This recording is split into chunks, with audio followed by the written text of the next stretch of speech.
You know how some people say blood is thicker than water? That family always comes first no matter what? Yeah. Well, those people probably never had a sister like mine. My name's Emma, and I'm 21 now. The last time I spoke to my older sister Lucy was 2 years ago at her birthday party. That was the night everything exploded. The night I realized that some bridges aren't just burned, they're completely destroyed, blown to pieces, gone forever. But to understand what happened that night, I need to take you back, way back, to when we were kids and I first started noticing that something wasn't right in my family. Lucy is 3 years older than me. When we were growing up, she was everything I wasn't. She had this long, shiny blonde hair that looked like it belonged in a shampoo commercial. These huge blue eyes that made adults stop and tell my mom how beautiful her daughter was. She was tall and graceful while I was short and clumsy. She made friends instantly while I struggled to talk to people without getting nervous. But it wasn't just about looks. Lucy had this thing about her, this charm. She could walk into any room and within 5 minutes, everyone would be paying attention to her. Teachers loved her. Other kids wanted to be around her. Even random people at the grocery store would smile at her like she was something special. And my parents? Oh man, my parents absolutely worshipped her. Every Christmas, every birthday, every random Tuesday, Lucy got the best of everything. When she turned 13, she got the newest iPhone. When I turned 13, I got a used laptop that barely worked. When she turned 16, they bought her a car. When I turned 16, they said I could borrow mom's minivan if I asked nicely and filled up the gas tank. Lucy's birthday parties were these huge events with tons of friends and expensive decorations. Mine were small family dinners where Lucy spent half the time showing everyone pictures from her latest trip or achievement. I'm not trying to sound like a whiny brat here. I know some kids have it way worse. But imagine watching your sister get everything while you get the leftovers. Imagine your parents' faces lighting up when she walks in the room, and then just kind of acknowledging you exist when you show up. It messes with your head after a while. When Lucy was younger, like elementary school age, she was just your typical spoiled kid. She'd take my toys without asking and mom would tell me to share. She'd eat the last cookie and blame it on me, and dad would believe her because Lucy wouldn't lie. She'd get into my room and mess with my stuff, and when I complained, I'd be told I was being dramatic. Annoying? Yes, but nothing crazy. Just normal sibling stuff, amplified by the fact that she could do no wrong in our parents' eyes. Then middle school hit, and Lucy changed.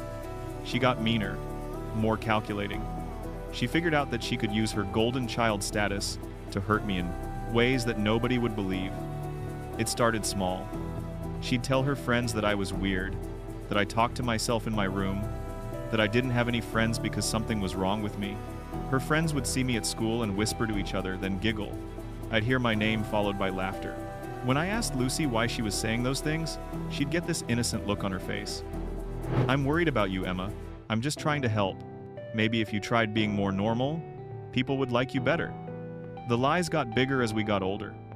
In high school, Lucy started telling people I had serious problems, anger issues, that I'd throw screaming fits at home and break things, that our parents were considering sending me to therapy because they were so worried about me.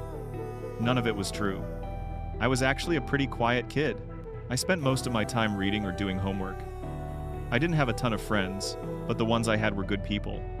I never threw tantrums, or broke things, or did anything that Lucy described. But people believed her. Why wouldn't they? Lucy was popular and beautiful and everyone loved her. I was the weird, quiet girl who kept to herself. Of course, she was telling the truth about her troubled younger sister. Teachers started looking at me differently, like they were waiting for me to snap. Kids who used to say hi in the hallways started avoiding me. Even my few friends started keeping their distance, probably because they didn't want to be associated with the girl who had problems. And Lucy?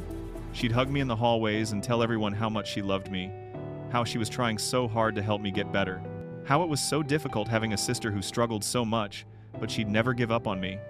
She was good, really good.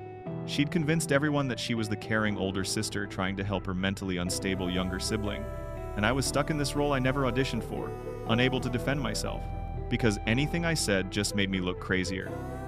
The worst part? Sometimes Lucy was actually nice to me. When we were alone at home, she'd be almost normal. We'd watch TV together, or she'd help me with my homework.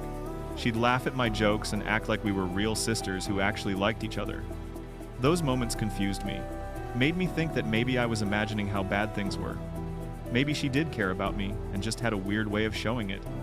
Maybe all the lies and rumors were somehow my fault for being too sensitive. That's what manipulation does to you. It makes you doubt everything, even your own experiences. I held on to those nice moments like they were proof that deep down, Lucy loved me, that we could have a real relationship someday if I just tried hard enough, if I just understood her better, if I just stopped being so difficult. God, I was so stupid. High school ended eventually. Lucy went off to this fancy university on the other side of the state. Full scholarship because of course she got a full scholarship. She was perfect at everything. I stayed local and went to a smaller state school. Nothing impressive, but it was affordable and far enough from home that I could live in the dorms. For the first time in my life, I was away from Lucy's shadow. People didn't know me as Lucy's weird sister. They just knew me as Emma. And you know what? Without Lucy around poisoning everyone against me, I was actually pretty normal. I made friends. Not a ton, but a solid group of people who liked hanging out with me. I joined a book club, got a job at the campus library, went to parties occasionally. I was happy. Actually, genuinely happy. I felt like I could finally breathe. That first semester was amazing. I did well in my classes. My roommate and I got along great. Everything was going smoothly. Then, in my second semester, I met Derek. Looking back now, I can see all the red flags. But at the time, I thought he was perfect.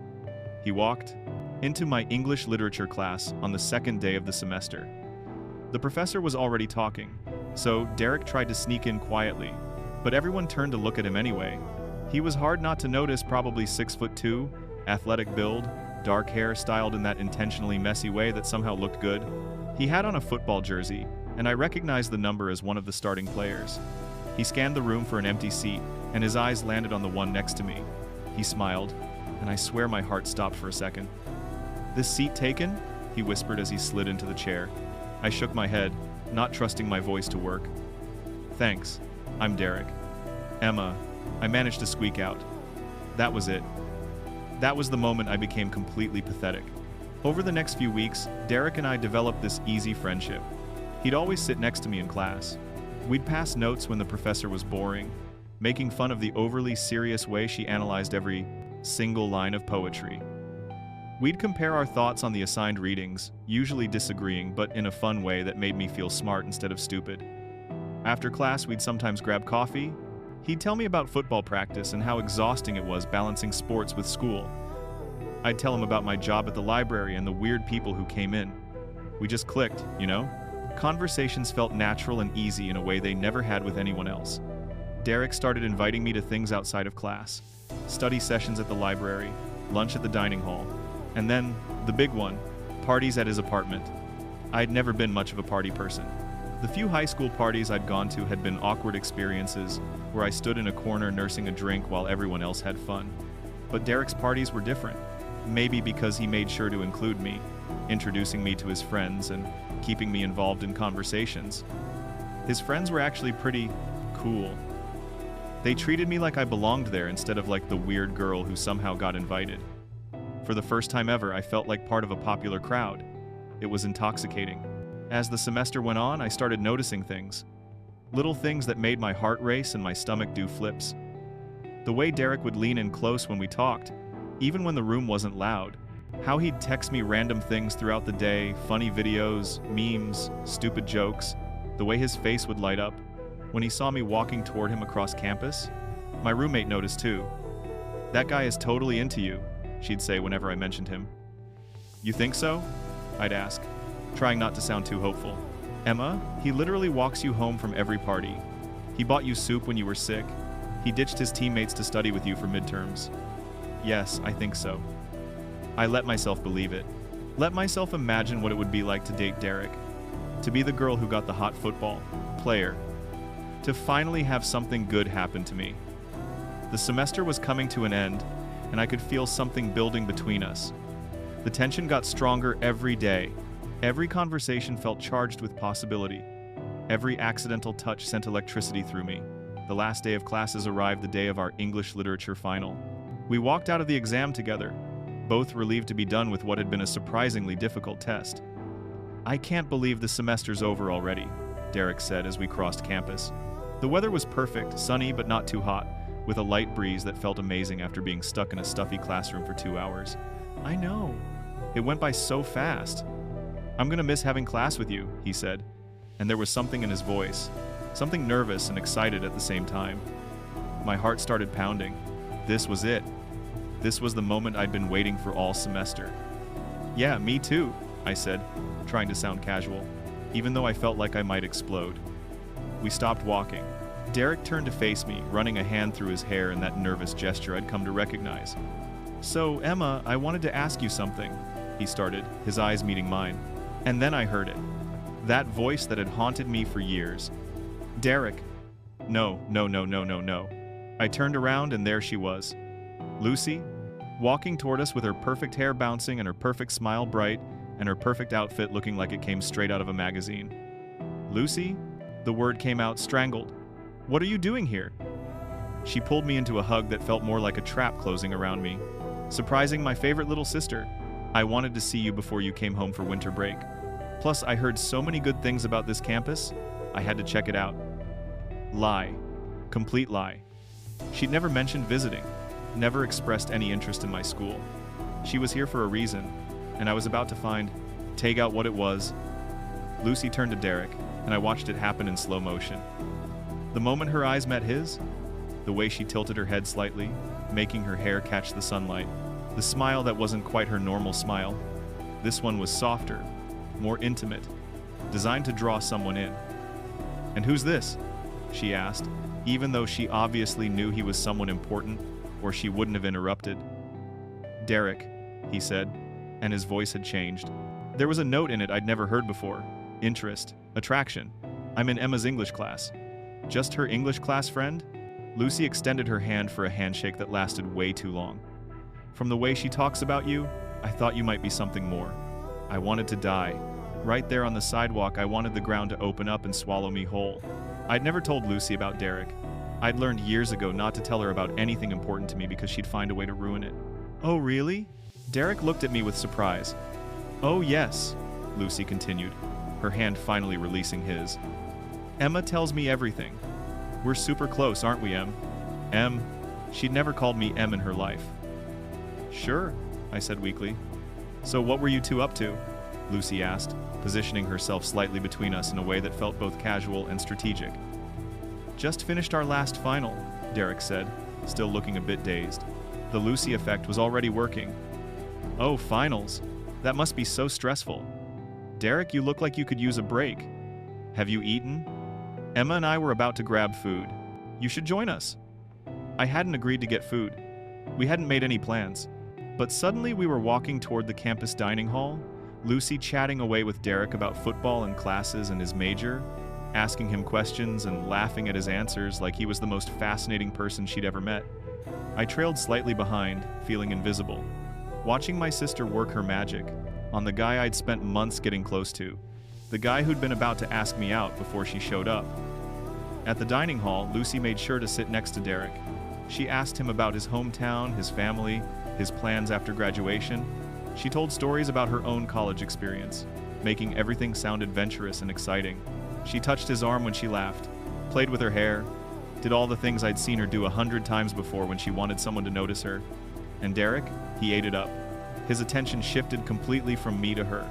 He leaned toward her when she talked, smiled bigger at her jokes than he ever had at mine, asked her questions back, genuinely interested in her answers. I sat there picking at my food, feeling like I'd been erased. After an hour that felt like a year, Derek checked his phone. I should probably get going. Got practice early tomorrow. It was so nice meeting you, Lucy said warmly. I hope we can hang out again before I head back to school. Definitely, Derek said. Then, almost as an afterthought, see you later, Emma.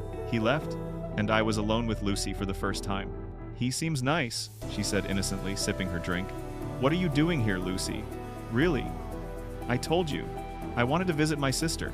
Is that so hard to believe? Yes, she laughed. You're so paranoid, Emma. Not everything is some conspiracy against you. I just wanted to spend time with you. Is that okay? What could I say? If I accused her of having ulterior motives, I'd sound crazy, paranoid, just like she said. So I swallowed my suspicions and nodded. Lucy stayed for 3 more days. 3 days of torture. She insisted on meeting my friends, charming every single one of them. She came to events with me, making herself the center of attention wherever we went.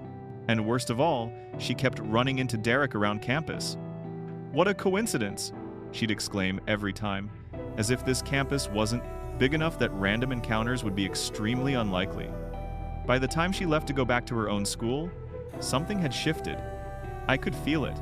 The way Derek looked at her, the way he'd started texting her. I saw her phone light up with his name multiple times. "He's just being friendly," Lucy assured me when she caught me noticing. "Don't worry so much." Winter break was weird. Lucy was home but spent most of her time on her phone, texting and calling someone she wouldn't name. My parents were thrilled to have their golden child home, barely noticing I was there. I spent most of the break in my room, dreading going back to school. When spring semester started, my worst fears were confirmed.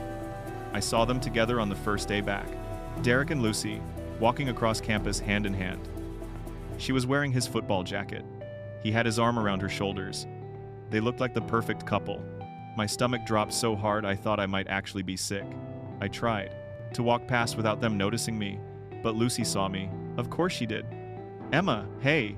She waved enthusiastically, pulling Derek over to where I'd frozen on the sidewalk. "Look who I've been hanging out with." "Hey," Derek said awkwardly. He couldn't quite meet my eyes. "We've been talking every day since I met him," Lucy gushed. "Can you believe it? It just kind of happened. You're not upset, are you? I mean, you never said you liked him or anything." Except I had. Not directly to her about Derek specifically, but I'd mentioned during one of our phone calls over the semester that I'd met a guy I really liked. Someone who made me feel special. She'd asked questions, lots of questions, getting me to describe him in detail. I'd been stupid enough to tell her everything, never mentioning his name but giving her enough information to figure it out the second she met him. She'd known, and she'd taken him anyway. "No, I'm happy for you," I lied, my voice sounding robotic even to my own ears. "Oh good, because I really like him, and it would be so weird if you were mad. We're sisters, you know? Nothing should come between us." Classes started up again, and everything changed. Derek, who used to sit next to me in English Lit, now chose seats across the room. When we passed each other on campus, he'd give this awkward little wave and hurry past like he couldn't get away fast enough. All our inside jokes, all our easy conversations, all the friendship we'd built gone, erased, like it had never existed. I tried to tell myself it was for the best, that if he'd ditch me that quickly for my sister, he wasn't worth having feelings for anyway. But it still hurt. It hurt so much. Meanwhile, Lucy wouldn't leave me alone. She called me almost every day, texted me constantly, always wanting to know what I was doing, how classes were going, if I'd made any new friends. "You should come hang out with me and my friends this weekend," she'd say. "You spend too much time alone. It's not healthy." When I did go, which wasn't often, it was torture. Her friends were all in relationships. They'd sit around talking about their boyfriends, asking me if I was seeing anyone. When I said no, they'd make these sympathetic faces. "Don't worry," one of them would say. "You'll find someone eventually." And Lucy would pat my hand and add, "The right person is out there for you, Em. Just be patient." All while sitting there with Derek. My Derek. Except he'd never really been mine, had he? It went on like this for weeks. Me, miserable and alone. Lucy, playing the perfect girlfriend while pretending to be the caring sister. Derek, acting like we'd never been friends at all. I couldn't take it anymore. One night after a particularly bad day, I saw Derek leaving the library. I'd been avoiding him, but something in me snapped. I needed to say something. Needed him to know. "Derek, wait," I called out, jogging to catch up with him. He stopped, looking uncomfortable. "Hey Emma, what's up? Can we talk, just for a minute?" He glanced at his phone. "I guess, but I'm supposed to meet Lucy soon." Of course he was. We stood there under a streetlight, the campus quiet around us. I took a deep breath. "I need to tell you something. Last semester, before Lucy showed up, I had feelings for you. Real feelings. I thought maybe you felt the same way. You were about to ask me something that day before she interrupted. Were you going to ask me out?" Derek's face flushed red. He looked at the ground, shifted his weight from foot to foot, clearly wanting to be anywhere but here. "Emma," he said slowly, "you're a really nice person, but I don't think of you that way. You're more like a friend. Or you were. Lucy and I, we have this connection, this chemistry. I'm sorry if I gave you the wrong impression, but you're just not really what I'm looking for. Not what he was looking for. Those words echoed in my head as he made some excuse about being late and hurried off. Not what he was looking for. What did that even mean? What was so wrong with me that I wasn't worth considering? I stood there for a long time after he left, feeling hollow. The thing is, looking back now with clearer eyes, Derek wasn't even that great. He was good looking, sure, but he was also kind of shallow. He cared way too much about his image and what people thought of him. He wasn't particularly smart or funny or interesting. He was just a handsome guy who played football and knew how to be charming when he wanted to be. I'd built him up in my head into something he wasn't because I was lonely and desperate for someone to see me, to choose me for once instead of Lucy. But that didn't make the rejection hurt any less. Weeks passed, then months. Winter turned to spring. Lucy and Derek continued their perfect relationship, posting pictures together on social media that my friends would inevitably show me. Lucy kept up her act of being the caring older sister who just wanted to spend time with me. She'd invite me to things, always with her friend group, always where I'd feel out of place. It was all fake, all of it. But she was so good at it that even I started doubting myself sometimes. Maybe I was being too hard on her. Maybe she really did care and just had a terrible way of showing it. Then came April, Lucy's 23rd birthday. She decided to throw this huge party at a fancy restaurant downtown. Invited everyone she knew, her college friends, people from home, random acquaintances, and for some reason she insisted on inviting both me and Derek. "I want all my favorite people there," she said when she called to invite me. "Please come, Emma. It wouldn't be the same without you. You're my sister. I love you." I should have said no. Should have made up an excuse about having too much homework or being sick or anything, but something made me say yes. Maybe I was curious. Maybe I was a masochist. Maybe I just wanted to see them together one more time to convince myself that moving on was the right choice. The party was exactly what I expected. Fancy restaurant with fancy food. Everyone dressed up and taking pictures for Instagram. Lucy wore this white dress that made her look like she was glowing. Derek stood next to her in a button-down shirt and nice jeans, looking like he'd stepped out of a catalog. I wore a simple black dress and sat at the end of the long table they'd reserved, nursing a glass of wine and checking my phone every 30 seconds, looking for an excuse to leave early. That's when I saw it. Derek got up from his seat next to Lucy, saying something about needing to take a call. He stepped away from the table, phone pressed to his ear. When he came back a few minutes later, he didn't immediately return to his seat. Instead, he stopped to talk to Melissa, one of Lucy's friends I'd met a few times before. They were standing near the hallway that led to the bathrooms, half hidden by a decorative plant. They were close, really close. Derek said something that made Melissa laugh. Then he leaned in and kissed her. It wasn't a long kiss, maybe 3 seconds. But it was definitely a kiss on the lips, not the cheek. When they separated, Melissa looked surprised. Not upset, just surprised. Derek glanced around quickly, probably checking if anyone had seen. His eyes met mine for half a second. His face went pale. Then he hurried back to his seat next to Lucy like nothing had happened. Melissa disappeared into the bathroom. I sat there, my brain trying to process what I'd just seen. Derek had kissed Melissa at Lucy's birthday party. While dating Lucy, part of me felt vindicated. "See?" I wanted to shout. "He's exactly the kind of jerk I thought he was. He's not good enough for anyone, definitely not for Lucy, and she's an idiot for choosing him over me."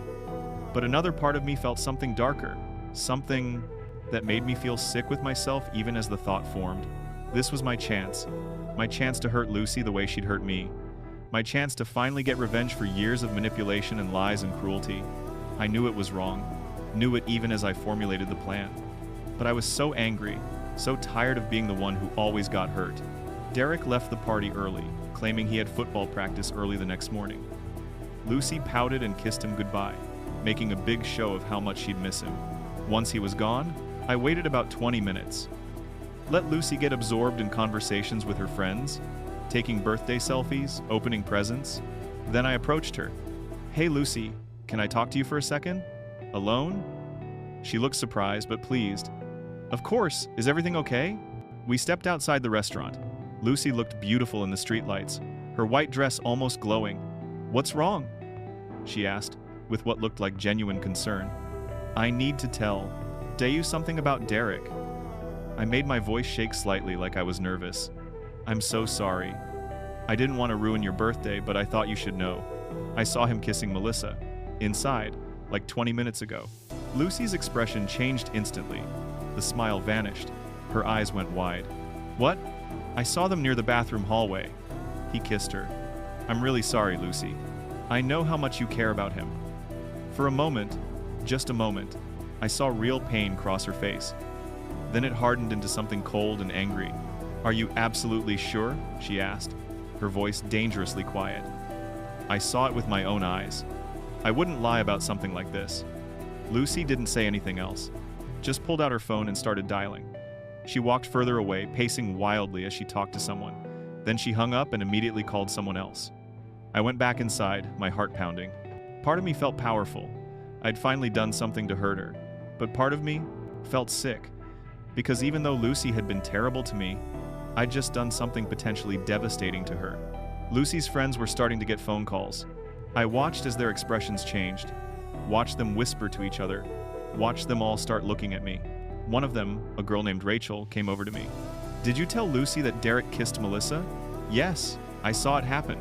Melissa says that's not true. She says Derek gave her a quick peck on the cheek because she was crying about something. It wasn't romantic. My stomach dropped. It looked like more than that to me. Lucy's on the phone with Derek right now? Another friend chimed in. Apparently, he told her about how you confessed your feelings to him, about how you've been jealous of their relationship. Oh no.